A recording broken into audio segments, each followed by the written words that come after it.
मठाधीश और माफिया में कोई ज्यादा फर्क नहीं होता। अपने संस्कार के अनुरूप धर्माचार्यों को ये माफिया बोलते हैं।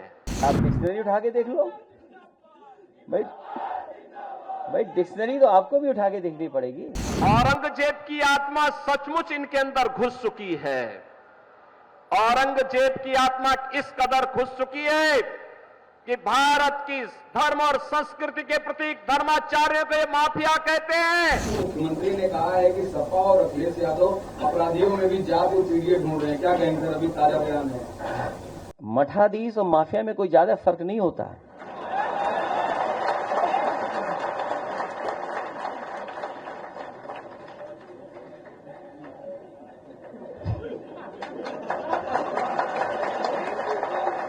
नहीं, अगर आप डिक्शनरी उठा के देख लो भाई डिक्शनरी तो आपको भी उठा के देखनी पड़ेगी। और ये सूची, ये जो जानकारी आप मुझसे ले रहे हैं, जो मुझसे कह रहे हैं, सरकार ने खुद जारी किए हैं, कई अखबारों ने खुद जारी किए हैं वो नाम, वो नंबर्स। तो जो हमारे साथी यहाँ पूछ रहे थे, बताओ उसमें पीडीए परिवार के लोगों के 60 से लेकर 70% लोगों का एनकाउंटर हुआ है कि नहीं हुआ है? और जो 42 अन्य दिखा रहे हैं आप, अगर आंकड़ा और डाटा ठीक है, तो सबसे ज्यादा फेक एनकाउंटर अगर किसी के हुए हैं तो पीडीए के परिवार के लोगों के ही हुए हैं।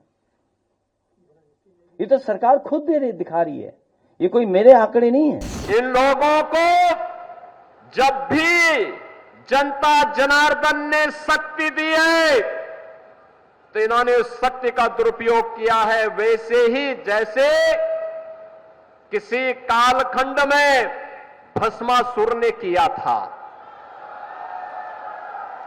आपकी ताकत से ही आपकी आस्था पर प्रहार। अगर केंद्र में कांग्रेस की सरकार हिंदुओं को दबाने के लिए सांप्रदायिक विरोधी कानून लाने का काम कर रही थी, देश में राम सेतु को तोड़ने का कार्य कर रही थी, अयोध्या में राम मंदिर के मार्ग में बाधक बन रही थी, देश के अंदर कश्मीर में उग्रवाद को पनपा रही थी, देश की सुरक्षा में सेल लगाने का काम कर रही थी, तो समाजवादी पार्टी भी तो उसी के नक्शे कदम पर चल रही थी, उसी नक्शे कदम पे चल रही थी। गुंडागिर्दी की चरम, अराजकता की चरम, हर दूसरे तीसरे दिन एक दंगा, हर माफिया के साथ इनके रिश्ते। और समाजवादी पार्टी तो ये माफिया और अपराधियों के सामने, दुर्दांत माफिया और अपराधियों के सामने नाक रगड़ते थे और अपने संस्कार के अनुरूप धर्माचार्यों को ये माफिया बोलते हैं। इनकी प्रवृत्ति तो देखो, औरंगजेब की आत्मा सचमुच इनके अंदर घुस चुकी है। औरंगजेब की आत्मा इस कदर घुस चुकी है कि भारत की धर्म और संस्कृति के प्रतीक धर्माचार्यों को ये माफिया कहते हैं। और जो संगठित अपराध में लिप्त थे, भूमाफिया, वन माफिया, पशु माफिया या संगठित अपराध में संलिप्त माफिया को के सामने ये लोग घुटना टेक करके नाक रगड़ने का काम करते थे। कांग्रेस हो या समाजवादी पार्टी, इन्हें न देश की चिंता है, न समाज की चिंता है, इन्हें न आपकी आस्था की चिंता है, न युवाओं की चिंता है, इन्हें तो केवल अपने परिवार की चिंता है। परिवार पर आधारित इन पार्टियों का देश के प्रति, समाज के प्रति कोई दायित्व नहीं रह गया है। ये केवल और केवल अपने संकीर्ण स्वार्थों के लिए समाज को बांटेंगे, जातीयता के नाम पर आपस में लड़ाने का काम करेंगे, वर्ग संघर्ष की स्थिति पैदा करेंगे और वर्ग संघर्ष की स्थिति पैदा करते हुए फिर दंगाइयों को लूटपाट करने, बेटी की सुरक्षा के साथ खिलवाड़ करने की छूट देंगे। आपने देखा होगा पिछले कुछ दिनों में जितने भी दरिंदे पकड़े जा रहे हैं, बेटी की सुरक्षा के साथ खिलवाड़ करने वाले, इनके संबंध समाजवादी पार्टी से ही सबके संबंध हैं। यानी समाजवादी पार्टी इन दरिंदों का आज एक गैंग बन चुका है और यहां इन दरिंदों को, चाहे वह अयोध्या में समाजवादी पार्टी के नेता के द्वारा एक निषाद, गरीब निषाद बेटी के साथ किया गया व्यवहार रहा हो, या इनका नवाब ब्रांड, कन्नौज का नवाब ब्रांड हो, ये सभी आज समाजवादी पार्टी की पहचान बन चुकी है।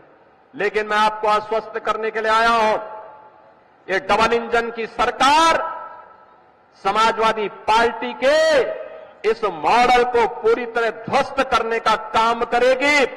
बेटी की सुरक्षा हो या व्यापारी का सम्मान या फिर आम किसान या जनता जनार्दन की सेवा के लिए किए जा रहे प्रयासों में इनके द्वारा जो बैरियर लगा करके अव्यवस्था पैदा करने का कुत्सित प्रयास हो रहा है, इसको एक झटके में उखाड़ने का काम करेगी और ये डबल इंजन की सरकार आज उसी मजबूती के साथ काम कर रही है। बहनों और भाइयों, ये डबल इंजन की सरकार आपको रोजगार देने के लिए प्रतिबद्ध है। ये स्वामी विवेकानंद युवा सशक्तिकरण योजना के अंतर्गत मिलने वाला ये टैबलेट और स्मार्टफोन हम 2 करोड़ युवाओं को देने जा रहे हैं। ये 2 करोड़ युवा तकनीकी रूप से सक्षम होंगे तो भारत की जीडीपी में योगदान देंगे। ये 2 करोड़ युवा तकनीकी दृष्टि से सक्षम होंगे तो इन्हें नए रोजगार की संभावनाएं आगे बढ़ेंगी।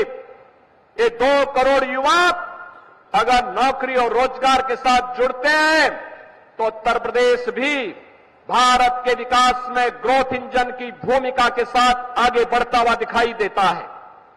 और यही कारण है पिछले 7-7.5 वर्ष में जो काम भारतीय जनता पार्टी की डबल इंजन की सरकार ने किया है, आज उसका परिणाम है जो उत्तर प्रदेश कभी देश के विकास में बैरियर माना जाता था समाजवादी पार्टी और बहुजन समाज पार्टी की सरकार के समय, आज वही उत्तर प्रदेश देश की अग्रणी अर्थव्यवस्था में से एक है।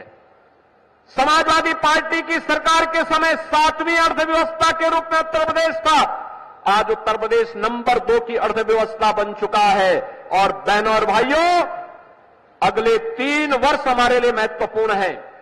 इन 3 वर्ष में उत्तर प्रदेश को देश का अग्रणी नंबर 1 की अर्थव्यवस्था बनाना है। अग्रणी अर्थव्यवस्था के रूप में इसलिए स्थापित करना है जिससे हमारे युवा को यूपी के अंदर ही कार्य मिल सके।